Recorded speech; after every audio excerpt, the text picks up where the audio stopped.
السلام علیکم ورحمۃ اللہ وبرکاتہ۔ اللہ کے ولی کی صحبت کے چند لمحے 100 سال کی بے ریا عبادت سے بھی بہتر ہے۔ پچھلی ویڈیو میں ہم نے تذکرۃ الاولیاء کا تیسرا باب پڑھا تھا اور اس ویڈیو میں ہم تذکرۃ الاولیاء کا چوتھا باب پڑھنے جا رہے ہیں، جس میں حضرت مالک بن دینار رحمۃ اللہ علیہ کے حالات و مناقب ہیں۔ بسم اللہ الرحمن الرحیم۔ حضرت مالک بن دینار رحمۃ اللہ علیہ کے حالت و مناقب۔ تعارف: آپ حسن بصری کے ہم اثر ہیں۔ آپ کا شمار بھی دینی پیشواؤں اور سالکان طریقت میں ہوتا ہے۔ آپ کی پیدائش اپنے والد کے دور غلامی میں ہوئی۔ ان کا نام دینار تھا۔ ظاہری اعتبار سے گو آپ غلام زادے ہیں، لیکن باطنی طور پر فیوض و برکات کا سرچشمہ ہیں اور باعتبار کرامات و ریاضت آپ کا درجہ بہت بلند ہے۔ دینار کی وجہ تسمیہ: ایک مرتبہ آپ کشتی میں سفر کر رہے تھے اور منج دھار میں پہنچ کر جب مالا نے کرایہ طلب کیا تو فرمایا، میرے پاس دینے کو کچھ بھی نہیں ہے۔ یہ سن کر اس نے بد کلامی کرتے ہوئے آپ کو اتنا زد و کوب کیا کہ آپ کو غش آ گیا، اور جب غشی دور ہوئی تو مالا نے دوبارہ کرایہ طلب کرتے ہوئے کہا کہ اگر تم نے کرایہ ادا نہ کیا تو دریا میں پھینک دوں گا۔ اسی وقت اچانک کچھ مچھلیاں منہ میں ایک ایک دینار دبائے ہوئے پانی کے اوپر کشتی کے پاس آئیں اور آپ نے ایک مچھلی کے منہ سے دینار لے کر کرایہ ادا کر دیا۔ مالا یہ حال دیکھ کر قدموں میں گر پڑا اور آپ کشتی میں سے دریا پر اتر گئے اور پانی میں چلتے ہوئے نظروں سے اوجھل ہو گئے۔ اسی وجہ سے لفظ دینار آپ کے نام کا حصہ بن گیا۔ خود غرضی و اخلاص میں فرق: آپ نہایت خوبصورت اور بہت دولت مند تھے اور دمشق میں سکونت پذیر تھے اور حضرت معاویہ کی تیار کردہ مسجد میں اعتکاف کیا کرتے تھے۔ ایک مرتبہ خیال آیا کہ کوئی صورت ایسی پیدا ہو جائے کہ مجھ کو اس مسجد کا متولی بنا دیا جائے۔ چنانچہ آپ نے اعتکاف اور اتنی کثرت سے نمازیں پڑھیں کہ ہر شخص آپ کو ہمہ وقت نماز میں مشغول دیکھتا، لیکن کسی نے بھی آپ کی طرف توجہ نہیں کی۔ پھر ایک سال بعد جب آپ مسجد سے برآمد ہوئے تو ندائے عیسیٰ آئی کہ اے مالک، تجھے اب توبہ کرنی چاہیے۔ چنانچہ آپ کو ایک سال تک اپنے خود غرضانہ عبادت پر شدید و رنج و شرمندگی ہوئی اور آپ نے اپنے قلب کو ریاض سے خالی کر کے خلوص نیت کے ساتھ ایک شب عبادت کی تو صبح کے وقت دیکھا کہ مسجد کے دروازے پر ایک مجموعہ ہے اور جو آپس میں کہہ رہے ہیں کہ مسجد کا انتظام ٹھیک نہیں ہے، لہٰذا اس چیز شخص کو متولی مسجد بنا دیا جائے اور تمام انتظامی امور اس کے سپرد کر دیے جائیں۔ اس کے بعد متفق ہو کر پورا مجموعہ آپ کے پاس پہنچا اور جب آپ نماز سے فارغ ہو چکے تو عرض کیا کہ ہم باہمی متفقہ فیصلے سے آپ کو مسجد کا متولی بنانا چاہتے ہیں۔ آپ نے اللہ تعالیٰ سے عرض کیا کہ اے اللہ، میں ایک سال تک ریاکارانہ عبادت میں اس لیے مشغول رہا کہ مجھے مسجد کی تولیت حاصل ہو جائے، مگر ایسا نہ ہوا۔ اب جب کہ میں صدقے دل سے تیری عبادت میں مشغول ہوا تو تیرے حکم سے تمام لوگ مجھے متولی بنانے آ پہنچے اور میرے اوپر یہ بار ڈالنا چاہتے ہیں، لیکن میں تیری عظمت کی قسم کھاتا ہوں کہ میں نہ تو اب تولیت قبول کروں گا اور نہ مسجد سے باہر نکلوں گا۔ یہ کہہ کر پھر عبادت میں مشغول ہو گئے۔ دنیا کی حقیقت: بصرہ میں کوئی امیر آدمی فوت ہو گیا اور اس کی پوری جائیداد اس کی اکلوتی کو ملی جو بہت خوبصورت تھی۔ ایک دن اس نے حضرت ثابت بنانی کی خدمت میں حاضر ہو کر عرض کیا کہ میں نکاح کرنا چاہتی ہوں، لیکن میری خواہش ہے کہ نکاح مالک بن دینار کے ساتھ ہو تاکہ ذکر الہی اور دنیاوی کاموں میں وہ میری مدد کر سکیں۔ چنانچہ ثابت بنانی نے اس کا پیغام مالک بن دینار تک پہنچا دیا، لیکن آپ نے فرمایا کہ میں تو دنیا کو طلاق دے چکا ہوں اور چونکہ عورت کا شمار بھی دنیا ہی میں ہوتا ہے، اسی لیے طلاق شدہ عورت سے نکاح جائز نہیں۔ ایک مرتبہ آپ کسی درخت کے سائے میں آرام فرما رہے تھے اور چشم دید گواہوں نے بتایا کہ ایک سانپ نرگس کے شاخ سے آپ کو پنکھا جل رہا تھا۔ تکلیف کا انجام راحت ہے۔ آپ اکثر فرمایا کرتے کہ میں شرکت جہاد کا خواہش مند ہوں، لیکن جب ایک موقع جہاد کا آیا تو مجھ کو ایسا بخار آیا کہ جانے کا نام ہی نہ لیتا تھا۔ چنانچہ اس غم میں ایک شب یہ کہتا ہوا سو گیا کہ اگر خدا کے نزدیک میرا کوئی مرتبہ ہوتا تو اس وقت بخار کبھی نہ آتا۔ پھر خواب میں دیکھا کہ ندائے غیبی سے کوئی کہہ رہا کہ اے مالک، اگر آج تو جہاد کے لیے چلا جاتا تو قیدی بنا لیا جاتا اور کفار تجھے سور کا گوشت کھلا کر تیرا دین ہی برباد کر دیتے، لہٰذا یہ بخار تیرے لیے نعمت عظمیٰ ہے۔ پھر میں نے بیدار ہو کر خدا کا شکر ادا کیا۔ کیفیت ولایت۔ کسی ملحد سے آپ کا مناظرہ ہو گیا اور دونوں اپنے کو حق پر کہتے رہے، حتیٰ کہ لوگوں نے یہ فیصلہ کیا کہ دونوں کے ہاتھ آگ میں ڈلوا دیے جائیں اور جس کا ہاتھ آگ سے محفوظ رہے اسی کو حق پر تصور کیا جائے۔ چنانچہ ایسا ہی کیا گیا اور دونوں میں سے کسی کے ہاتھ کو بھی ضرر نہ پہنچا۔ لوگوں نے فیصلہ کر دیا کہ دونوں برحق ہیں۔ لیکن آپ نے دل تنگ ہو کر اللہ تعالیٰ سے عرض کیا کہ 70 سال میں نے عبادت میں گزار دیے، مگر تو نے مجھے ایک ملحد کے برابر کر دیا۔ ندا آئی کہ اے مالک، تمہارے ہاتھ کی برکت سے ہی ایک ملحد کا ہاتھ بھی آگ سے بچ گیا، اور اگر وہ تنہا آگ میں ہاتھ ڈال دیتا تو یقیناً جلس جاتا۔ ایک مرتبہ جب آپ شدید بیمار ہو کر صحت یاب ہوئے تو کسی ضرورت کے تحت بہت ہی دشواری سے بازار تشریف لے گئے، لیکن اتفاق سے اسی وقت بادشاہ کی سواری آ رہی تھی اور لوگوں کو ہٹانے کے لیے ایک شور بلند ہوا۔ آپ اس وقت اس قدر کمزور تھے کہ ہٹنے میں دیر ہو گئی، اور پہرے دار نے آپ کو ایسا کوڑا مارا کہ درد کے مارے آپ کے منہ سے یہ کلمہ نکل گیا کہ خدا کرے تیرے ہاتھ قطع کروا دیے جائیں۔ چنانچہ دوسرے ہی دن کسی جرم کے پاداش میں اس کے ہاتھ کاٹ کر چوراہے پر ڈلوا دیے گئے، لیکن آپ کو اس کی حالت دیکھ کر بہت رنج ہوا۔ منقول ہے کہ ایک نوجوان بدمعاش آپ کا ہمسایہ تھا اور لوگ اس سے بہت پریشان رہتے۔ چنانچہ ایک مرتبہ لوگوں نے آپ سے اس مظالم کی شکایت کی تو آپ نے اس کے پاس جا کر نصیحت فرمائی۔ چنانچہ اس نے گستاخی سے پیش آتے ہوئے کہا کہ میں حکومت کا آدمی ہوں اور کسی کو میرے کاموں میں دخل ہونے کی ضرورت نہیں۔ آپ نے جب اس سے فرمایا کہ میں بادشاہ سے تیری شکایت کروں گا تو اس نے جواب دیا کہ وہ بہت ہی کریم ہے اور میرے خلاف کسی کی بات نہیں سنے گا۔ آپ نے فرمایا کہ اگر وہ نہیں سنے گا تو میں اللہ تعالیٰ سے عرض کروں گا۔ اس نے کہا کہ وہ بادشاہ سے بھی بہت زیادہ کریم ہے۔ یہ سن کر آپ واپس آ گئے، لیکن کچھ دنوں کے بعد جب اس کا ظالمانہ افعال حد سے زیادہ ہو گئے تو لوگوں نے پھر آپ سے شکایت کی اور آپ پھر نصیحت کرنے جا پہنچے، لیکن غیب سے آواز آئی کہ میرے دوست کو مت پریشان کرو۔ آپ کو یہ آواز سن کر بہت حیرانی ہوئی اور اس نوجوان سے کہا کہ میں اس غیبی آواز کے متعلق تجھ سے پوچھنے آیا ہوں جو میں نے راستے میں سنی ہے۔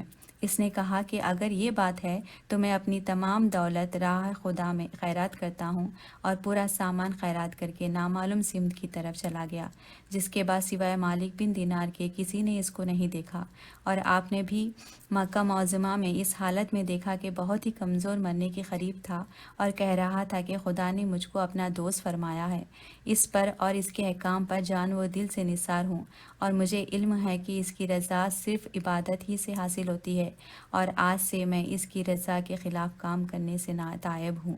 یہ کہہ کر وہ دنیا سے رخصت ہو گیا۔ ایک مرتبہ کسی یہودی کے مکان کے قریب آپ نے کرایہ پر مکان لے لیا اور آپ نے حجرہ یہودی کے دروازے سے متصل تھا۔ چنانچہ یہودی نے دشمنی میں ایک ایسا پرنالہ بنوایا جس کے ذریعے پوری زندگی آپ کے مکان میں ڈالتا رہتا اور آپ کی نماز جگہ ناپاک ہو جایا کرتی، اور بہت عرصے تک وہ یہ عمل کرتا رہا، لیکن آپ نے کبھی شکایت نہیں کی۔ ایک دن اس یہودی نے خود ہی آپ سے عرض کیا کہ میرے پرنالے کی وجہ سے آپ کو تو کوئی تکلیف نہیں؟ آپ نے فرمایا، پرنالے سے جو غلاظت گرتی ہے اس کو جھاڑو لے کر روزانہ دھو ڈالتا ہوں، اس لیے مجھے کوئی تکلیف نہیں۔ یہودی نے عرض کیا کہ آپ کو اتنی اذیت برداشت کرنے کے بعد بھی کبھی غصہ نہیں آیا؟ فرمایا کہ خدا تعالیٰ کا یہ حکم ہے کہ جو لوگ غصے پر قابو پا لیتے ہیں نہ صرف اس کے گناہ معاف کر دیے جاتے ہیں بلکہ انہیں ثواب بھی حاصل ہوتا ہے۔ یہ سن کر یہودی نے عرض کیا کہ یقیناً آپ کا مذہب بہت عمدہ ہے، کیونکہ اس میں دشمنوں کی اذیتوں پر صبر کرنے کو اچھا کہا گیا ہے، اور آج میں سچے دل سے اسلام قبول کرتا ہوں۔ ضبط نفس۔ آپ برسوں تک ترش یا میٹھی چیزیں نہیں کھاتے تھے اور رات کو روکھی روٹی خرید کر افطار کر لیا کرتے۔ ایک مرتبہ بیماری میں گوشت کھانے کی خواہش ہوئی تو بازار سے گوشت کے 3 پارچے خرید کر چلے، لیکن قصائی نے ایک شخص کو آپ کے پیچھے اس غرض سے بھیجا کہ یہ دیکھو کہ آپ گوشت کا کیا کریں گے۔ آپ نے کچھ دور چل کر گوشت کو سونگھ کر فرمایا کہ اے نفس، سونگھنے سے زیادہ تیرا حصہ نہیں، اور یہ کہہ کر وہ گوشت ایک فقیر کو دے دیا۔ پھر فرمایا کہ اے نفس، میں تجھے کسی دشمنی کی وجہ سے اذیت نہیں دیتا، بلکہ تجھ کو صبر کا مرتبہ حاصل کرانے کے لیے ایسا کرتا ہوں، تاکہ اس کے بدلے تجھے لازوال نعمت حاصل ہو جائے۔ پھر فرمایا کہ یہ مثل میرے فہم سے بالاتر ہے کہ جو شخص 40 دن گوشت نہیں کھاتا، اس کی عقل کمزور ہو جاتی ہے، جبکہ میں نے 20 سال سے گوشت نہیں چکھا اور میری عقل میں کوئی کوتاہی نہیں ہوئی، بلکہ کچھ زیادتی ہی نظر آتی ہے۔ یہ واقعہ اس شخص نے پورے کا پورا خسائی سے آ کر بیان کر دیا جس نے اس کو آپ کے پیچھے لگایا تھا۔ آپ نے بصرہ میں 40 سال قیام کے باوجود کبھی ایک کھجور بھی نہیں کھائی، اور لوگوں سے فرمایا کہ میں نے کبھی کھجور نہیں کھائی، اور نہ کھانے سے نہ تو میرا پیٹ کم ہوا ہے اور نہ تمہارا پیٹ بڑھ گیا۔ لیکن 40 سال کے بعد ایک مرتبہ کھجور کھانے کی خواہش ہوئی تو فرمایا کہ اے نفس، میں تیری خواہش کی کبھی تکمیل نہ ہونے دوں گا۔ اور جب خواب میں آپ کو کھجور کھانے کا اشارہ ملا اور یہ فرمایا گیا کہ نفس پر سے پابندی ختم کر دے، تو آپ نے بیداری کے بعد نفس سے خطاب کرتے ہوئے فرمایا کہ میں اس شرط کے ساتھ تیری تمنا پوری کر سکتا ہوں کہ تو 1 ہفتے تک مسلسل روزے رکھے۔ چنانچہ نفس کشی کے لیے ہفتہ بھر کے روزے رکھے۔ اس کے بعد کھجوریں خرید کر مسجد میں لے گئے، مگر وہاں کھانے سے قبل ایک لڑکے نے اپنے باپ کو آواز دے کر کہا کہ مسجد میں کوئی یہودی آ گیا ہے۔ اس کا باپ یہودی کا نام سنتے ہی ڈنڈا لے کر دوڑا، لیکن آپ کو شناخت کر کے معافی کا خواستگار ہوتے ہوئے کہا کہ ہمارے محلے میں دن میں یہودیوں کے سوا کوئی نہیں کھاتا اور سب لوگ روزہ رکھتے ہیں، اسی لیے بچے کو آپ کے یہودی ہونے کا شبہ ہوا، آپ اس کی خطا معاف فرما دیں۔ یہ سنتے ہی آپ نے جوش میں آ کر فرمایا کہ بچوں کی زبان غیبی زبان ہوتی ہے۔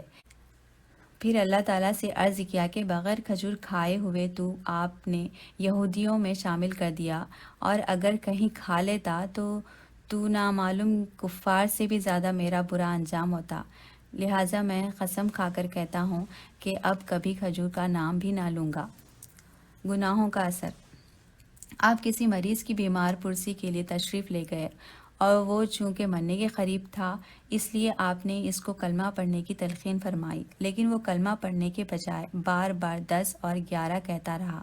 پھر جب آپ نے زیادہ اصرار کیا تو اس نے کہا کہ میرے سامنے آگ کا ایک پہاڑ ہے، اور جب میں کلمہ پڑھنے کا قصد کرتا ہوں تو وہ آگ میرے جانب جھپٹتی ہے۔